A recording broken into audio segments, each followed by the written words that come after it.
The next drawing we're going to do has two characters in it, and the two are Dirk and the dragon Singe. Now, Dirk is a little tiny character, and Dragon is a great big character, Singe is. So what I'm going to do to cheat this a little bit is I'll pull Dirk into the foreground so that he stays kind of big, and push the dragon into the background.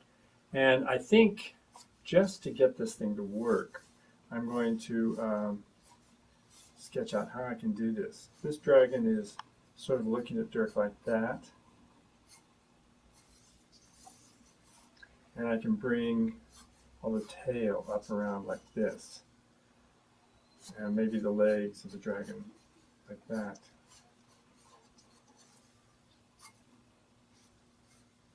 So I think that's going to work. So the dragon, what I just told you, I think is really relevant here. What's the dragon doing? Is he excited? Is he angry? Does he want to get Dirk? All of that becomes really relevant. So I get a dragon that's going to be kind of that big. So Dirk, if I turn him around and put our back to us, we're not going to see him too much. But what I could do is have him, he's just made a swing at the dragon, and he's really in the foreground up here. So I'll put his head there, maybe arms like this. There's his sword. And so I want to do it in action, because somehow the action always looks better rather than just standing there. And we'll say he has just swung the sword like that, but the dragon had stepped back and it missed. So that gives me an idea of what the picture is going to look like.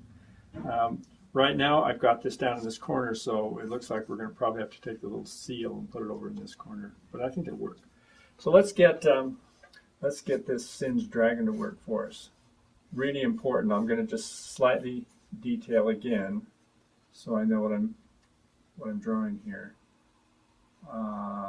The eyes will be somewhere in there. The hard part about this dragon a lot of times is these big rims that are on his tummy. But once I kind of get the idea, then I can work with a little more confidence. I'm going to say the dragon is really, really angry or really fierce, because it's going to make better drawing, which means his hands are going to take on kind of a stiff look. Shoulders up here. That's going to work great. Then I'll put all the spines and all the decoration on just a little bit later. Let's see what Dirk's going to look like. I think he's going to be looking back towards the dragon, so I've got the eye line right there, and I'm going to put his eyes looking up at the guy. So it's sort of like that. Here would be his helmet. There's the Dirk nose and the Dirk frown.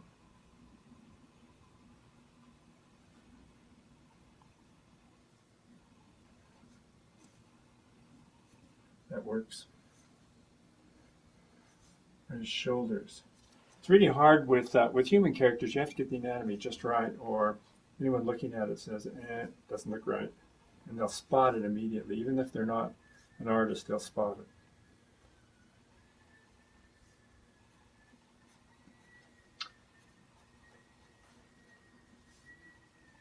So it'll be something like this. So far I'm fairly confident. I'm going to be careful of the little skirt, not to put it on too soon, because he's in motion. When a character is in motion, all the what we call the secondary action things, which would be things like cloth or hair or tails or anything like that, all of those things move according to what the character is doing. So I'm not going to put this on him yet. I'll just wait, and I'll know just what to do later on, but right now I don't know. Okay, so that gives me an idea how Dirk is going to look. So let's start detailing our dragon and see if we can't get this guy looking really terrific. Go up here. I'm going to have him, the eyes and the mouth are always really important. There's a knob on top of his head,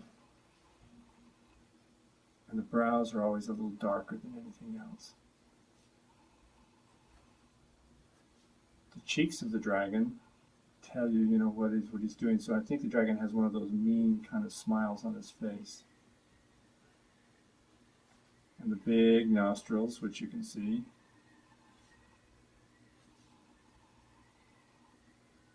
When we were first learning how to draw this dragon, everybody had a lot of fun with it because we had no clue. No one knows what a dragon really looks like, you know, unless you look at the kimono dragons, and you just don't know. So you have to make something up. So we stuck right on the bottom of his chin these two great big warts with these little growths that come out of them.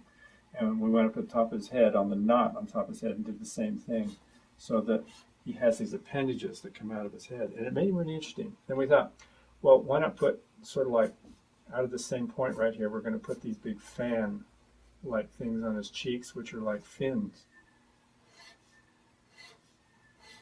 And he suddenly got very interesting. And what we use these for is whenever he looked like he had a burst of adrenaline, these things would open up and these would straighten out so that it gave us little appendages that gave him expression. We thought we were so clever in those days. Now I'm getting the regular dragon tongue right now rather than having just spit the fire. So now let's head into the back of the dragon. He has all these really great looking spines on his back, which drive animators crazy. But they're also part of his charm. And if you go up here like this, you have to start putting all these little lines. Now these things tell you what the perspective of the dragon is. Since it looks like we're kind of upshot, I like to kind of change the direction and make them go up, so that we look like we're looking up underneath him, which I think helps. Now he's also a very strong guy, so you want to give him, you know, all the musculature that he needs to be a dragon, and also a little detail that I'm going to get more into later on. So he has all these little warts all over him.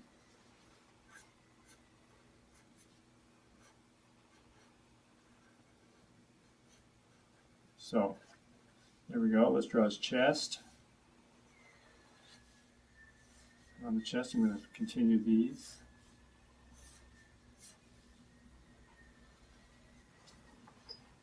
So far, I'm liking it. I think it's going to be good. Right in here again, here's some of these little warts. They get all over his skin. I don't know what those are. It just makes him look a little bit kind of like an animal, so we do that. And I even forgotten who came up with that idea. But it was a combination of a lot of people working together. See, now I've kind of got a straight over here with these curves. Those are playing against each other. And against this straight, here's another curve. But I don't want to parallel anything, because parallel lines usually are boring things. And here we go. Let's get into the legs. Again, since he is he's angry right now, I think what we want to do is we want to get all of the feet, the toes, the hands, the fingers, and all that to be very stiff looking, so that he's got them extended. And the claws on the end of them, it's going to make it look really, really good.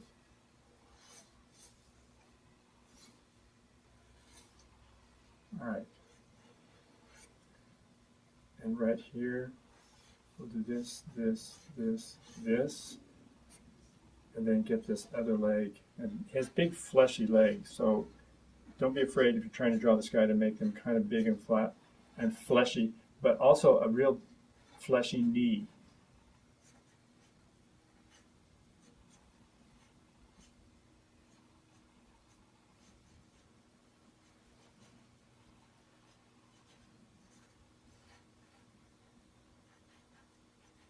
There we go.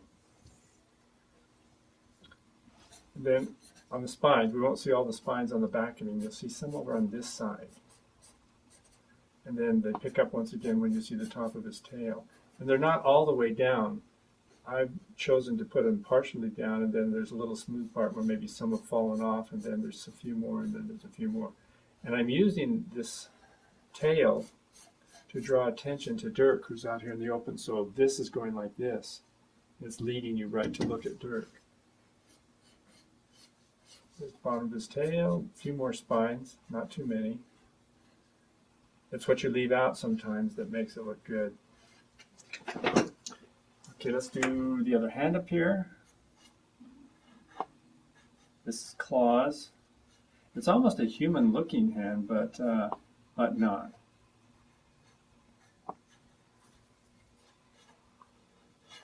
This is foreshortened. So there's the bicep. Here would be the elbow down here. And then we decorate it with the few little warts. That does that. All right, let's finish off Dirk for us. We're almost there.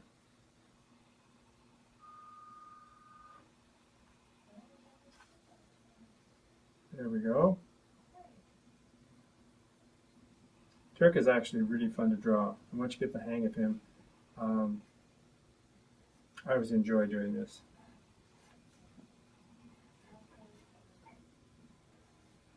Sometimes I can't exactly talk why I'm doing some of the things, but it's sort of an intuitive process after a while. So you get to know when the line is in the right place or it's not. Don't be afraid to use your eraser, because that's why we make mistakes. You just admit them, erase it, and go on. All right.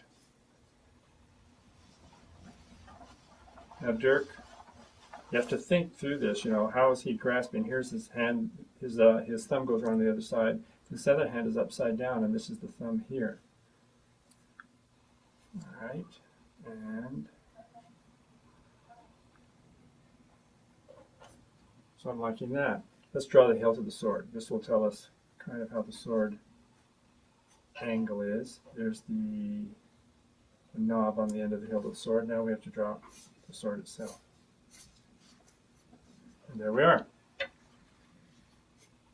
Now I'm ready to kind of put clothes on this guy. And I know that I'm going to let that fly up there because he's moving forward, so this trails behind like a secondary action. There's his other leg.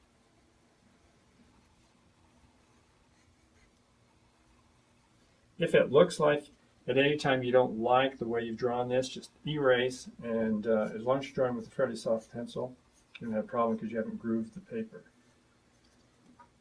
He has big, big legs down to him, almost no ankles at all. And no one knows why he has no ankles. We just accept it. So there's your Dirk. Now the last thing to stick in, of course, is these lines, speed lines that indicate the swing that he just took. And a little bit of a shadow will put him on the ground. And there you have Dirk and Singe. Okie doke.